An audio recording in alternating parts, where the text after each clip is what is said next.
performing so we can watch it later. Cool shots.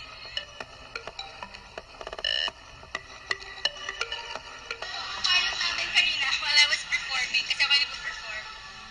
Ang gwapong-gwapong piloto natin. Ng drone na yan. We're really happy kasi ang ganda ng mga shots. So we're hoping to get more.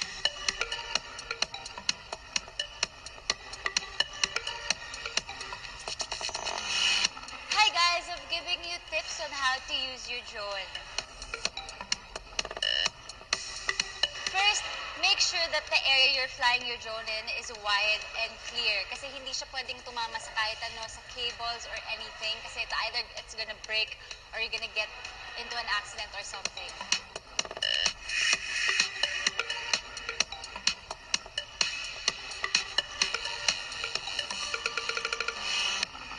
If you're gonna launch it, make sure you step back. Like medyo malayo. Dapat medyo malayo ka from the drone. Kasi it can cut. Which goes to the third tip. Dapat hindi siya pwedeng mag-come in contact with anyone ever kasi this will happen. Like lalo na the propellers, they're really, really, really sharp and they rotate really fast. So tendency is it's gonna cut you really deep and really bad.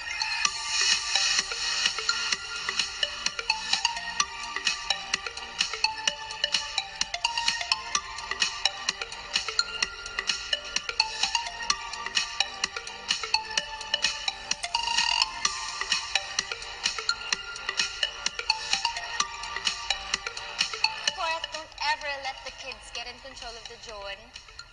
Dapat yung marunong talaga mag-operate kasi it's not really that simple to use it. It's kind of technical actually. If you're gonna use your drone, make sure na okay yung weather. Kasi kung hindi, you're gonna lose it. So dapat hindi masyadong malakas yung hangin and obviously dapat hindi umuulan kasi it's gonna break. It's not waterproof.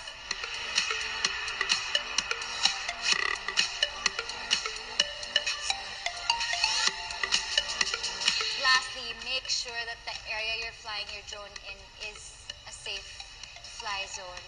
Kasi there are zones, not here in Manila, wala pa akong nakikita dito. I think in the airport or something, pero in some places, like when I went to Korea, merong malaking no-fly zone doon. Yung iba, they have to have a license pa. But I think if you have a drone naman, you're allowed to fly it anywhere. But anyway, you have to make sure that it's safe. That's it, guys. Have fun.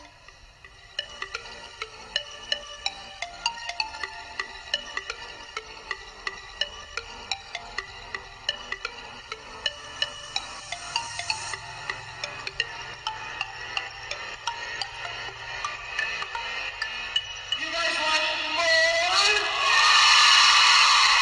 Alright, for this next one, I'm gonna be needing some help. Guys, so I'm gonna be asking help from my Diary ng Pangit friend. Come on, Ross, Bea, and Lori. Come on. Happy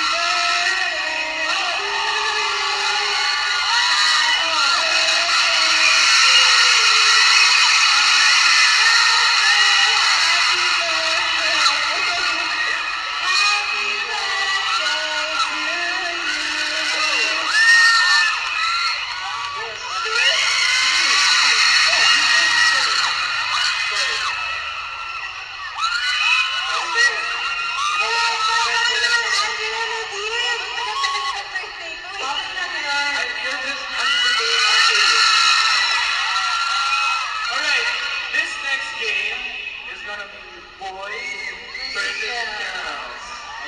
Yeah. Come on. Who first? These guys, they came from their taping, alright? So, I was kind of expecting na medyo pagod na sila. If ever na hindi sila masyadong humingiti, maintindihan ko. But then again, they exceeded my expectations in such a way na kahit pagod sila, nakangiti sila, I guess they owe everything to their fans and they want them to feel that.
Si James kasi is very playful. Yun na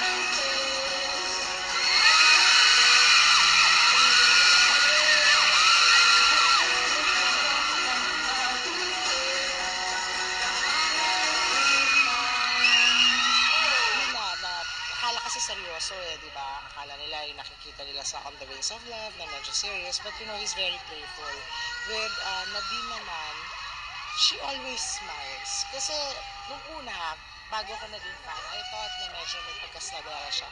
But then when I met her personally, talagang smile siya forever. Nagulat ako.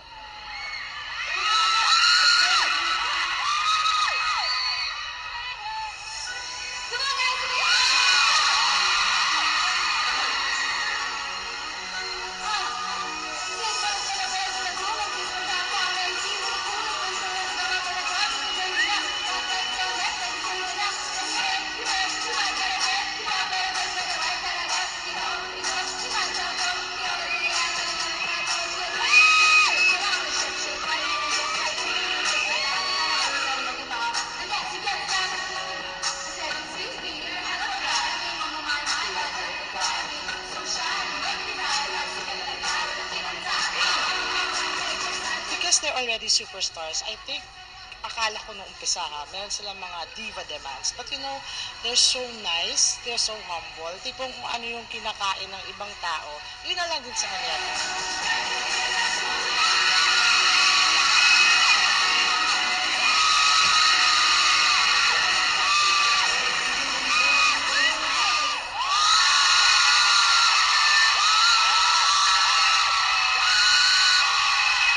James at Nadine, sana pagkatapos ng concert nyo ay makabalik pa kayo dito sa Cebu dahil maraming tao ang nag-aasam sa inyong dalawa.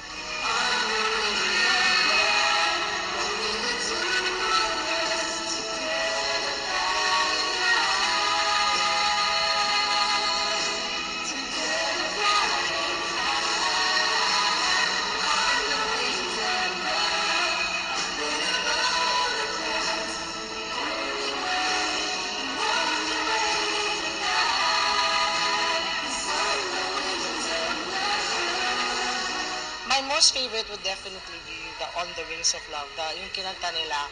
Kasi talagang namaos ako, obviously. Namaos ako sa kanila. And it's something that I always look forward to. And that's the only song that makes the entire stage room or the entire arena erupt talaga. Grabe yung kilig.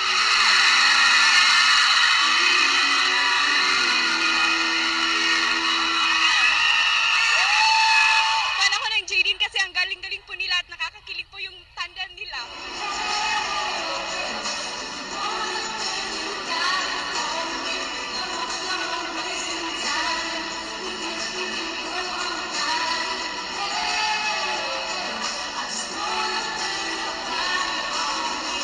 It is definitely every Jaden fan, biggest dream, greatest dream. I would definitely recommend it to all fans of James Reid and Nadine. Kapag yung tour po ay nag-stop sa inyong lugar, please, find time to see it. Kasi talagang hindi po kayo magsisisi. Na kahit nga ako, 2-3 beses ko na napanood, I look forward to the next show na makikita ko.